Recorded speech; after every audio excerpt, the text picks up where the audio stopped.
106.5. Continuamos. Bueno, en un momentico vamos a tener con nosotros al amigo Ulises Rodríguez, director de Proindustria en la República Dominicana. Sí. Pero antes... Sí, antes. ¿Aló? Que Fafa que pase por allá, por la Comisión Política. A Fafa lo van a votar del PRM, es hora que le queda. ¿A Fafa? No. Hay 3 que están en lista para votar. Convocaron de urgencia la Comisión Política. No, el viernes se lo lleva. El viernes se lo lleva. Está bien, yo le digo. Fafa está conectando con un sentimiento interno está bien. del PRM. Ajá. Que está en contra de la naturaleza empresarial de este gobierno. Está bien. Es un sentimiento que ha sido ensombrecido. Profesor Lenchi Vargas, usted está listo al bate. Gracias, mi querido amigo y compueblano. Así es. Gran patrón. Pero usted no va a Santiago, yo sí. Yo voy. Eso además no hay que ir a Santiago para, además usted tiene que ir en campaña para allá porque la segunda sede es más grande, ¿no? Sí. ¿Tú sabes que yo soy profesor de Santiago? Mira, perdóname, Lenchi, antes de tú comenzar. ¿Tú sabes que Santiago tiene un vacío identitario? ¿Por qué? Porque patrón Santiago era Ángela Cote y está aquí en la capital. Pero entonces, se repone. Entonces montan un programa. Esa ausencia. Monta un programa allá, el patrón de la tarde. Y debiste quedarte allá y no venía a joder para aquí. Sí, estoy haciendo los intentos para ir. Ayer era que tú cabías. Lenchi, márchele, Lenchi, que sigue usted cabe donde quiera, patrón. Sigue la conspiración. Usted tiene el toque de patrón, que en esta época patrón tiene una connotación muy allá. ¿Sabes que en las provincias los programas son muy bucólicos, muy puebleros? Allá es que tú cabes. Bueno, yo no sé si ustedes leyeron un artículo de Isidoro Santana que salió en el día de hoy en el periódico Diario Libre. Ese era el que era director, ministro de Educación, de Economía, Planificación y Desarrollo. Creo que en la primera etapa de Danilo Medina. Del gobierno de Danilo Medina. Y yo lo veo un artículo interesante, dado que también se trata de un técnico. Él se refiere realmente al tema de la tasa de cambio, la inflación y el empleo. Y voy a citar como él termina. Termina diciendo que baje el dólar puede ser muy bonito y muy gracioso. Y a corto plazo, hacer muy populares a los gobiernos. Pero su efecto empobrecedor suele ser menos visible, aunque más profundo y permanente. Esto es a propósito del incremento del valor del peso dominicano respecto al dólar. Es decir, el dólar se ha devaluado un poquito respecto a la moneda nacional. Y normalmente este tipo de cosas provoca anuncios políticos muy positivos, especialmente para los gobernantes. Y eso no es aquí, eso es en América Latina muy común.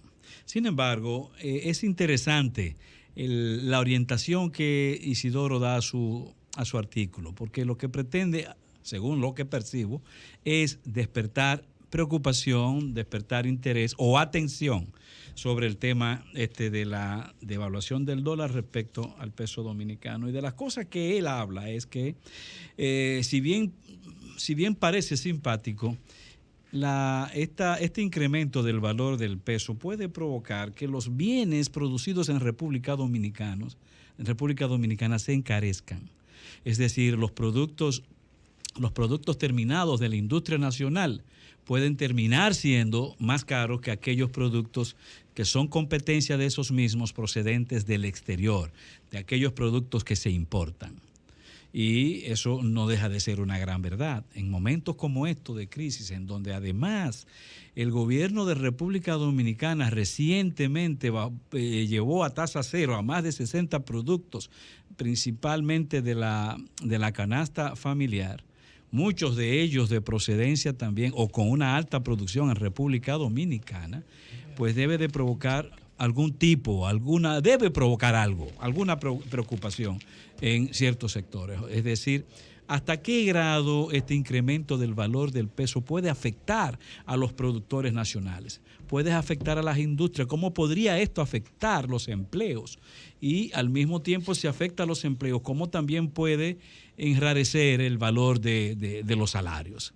cómo hacer más deprimente el valor de salarial de República Dominicana, porque en la medida en que se pierden trabajo, pues se sacrifica más la calidad de los salarios nacionales. De igual manera, dice que se pueden encarecer los servicios. Por ejemplo, el tema del turismo. A mayor encarecimiento del dólar, menos atractivo turístico para los turistas arribar a República Dominicana. El otro tema que plantea es lo referente a las remesas, porque en la medida también en que el dólar pierde valor, también pierde capacidad adquisitiva a los dominicanos en ese sentido. El otro tema que plantea es que, por ejemplo, en el tema de las reservas internacionales, el Banco Central tiende a perder reservas internacionales, razón por la cual tiene que colocar nuevos valores en circulación. En fin, hay una serie de elementos, de ítems que tienen que preocupar o por lo menos llevarnos a la reflexión respecto al tema de la economía dominicana. Así que invito a que leamos esto y que junto a lo que son las nuevas disposiciones, las nuevas medidas de gobierno relacionadas con la estrategia de enfrentamiento a los efectos de la crisis tanto económica mundial como de la guerra que el gobierno ha impuesto, pues tiene que combinarse a ver de qué manera esto puede afectar o qué hacer para que afecte lo menos posible a los productores nacionales. Finalmente, tengo tiempo todavía, ¿verdad? Finalmente, brevemente, quiero decir algo respecto a lo que ocurrió en Colombia. El fin de semana pasada nosotros nos despedimos diciendo que esa semana... Me tomé un vino yo ayer. Esa semana... Yo sabía, porque las encuestas decían que iba a pasar. Semana y que no falló ni una encuesta de la serie, ¿no? Esa semana que cerraba, pues destacaba... Un dolor de ángel, ¿no? Dos hechos, no. Despertaba dos hechos importantes. Esta caverna. Creo en la alternabilidad, creo en la democracia. Hacía falta ya que los conservadores. Claro, estoy totalmente de acuerdo. Adelante, maestro. No, bueno, pues nosotros vimos cómo ese fin de semana en su partido vimos lo que ocurrió en Venezuela, que fue alentador, la visita de una alta delegación del gobierno norteamericano en Venezuela. Eso fue un acontecimiento interesante para Venezuela y América Latina. Para el imperio ahora el Santo Niño de Atoche ahora. Y el segundo elemento fue la toma... No, dile que le declare la guerra a Estados Unidos. El segundo elemento fue la toma de posesión de Gabriel Boric en Chile. Pero esta semana se inicia con el triunfo de Gustavo Petro en Colombia. En su partido. Lo pueden declarar presidente. Le lleva 30 puntos. El asunto es que en estas elecciones de ayer... tanto se iba a definir los candidatos de lo que son las coaliciones en base a primarias, por eso hubo 3 primarias para tres bloques. Es así. Y debiera ser así. Claro. Yo creo que es un recurso interesantísimo en términos democráticos. Y en ese sentido, el bloque o la alianza de izquierda en esa primaria mostró que, o dio como resultado que Gustavo Petro tenía el 80% de la simpatía. En su bloque.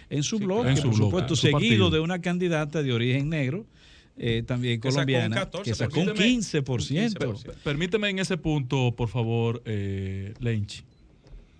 Aquí se trató de ejercitar ese proceso. ¿Qué debiera de ser? De que bloques partidarios podían constituirse para hacer una convención. Lo intentaron Minú Tavares y Guillermo Moreno.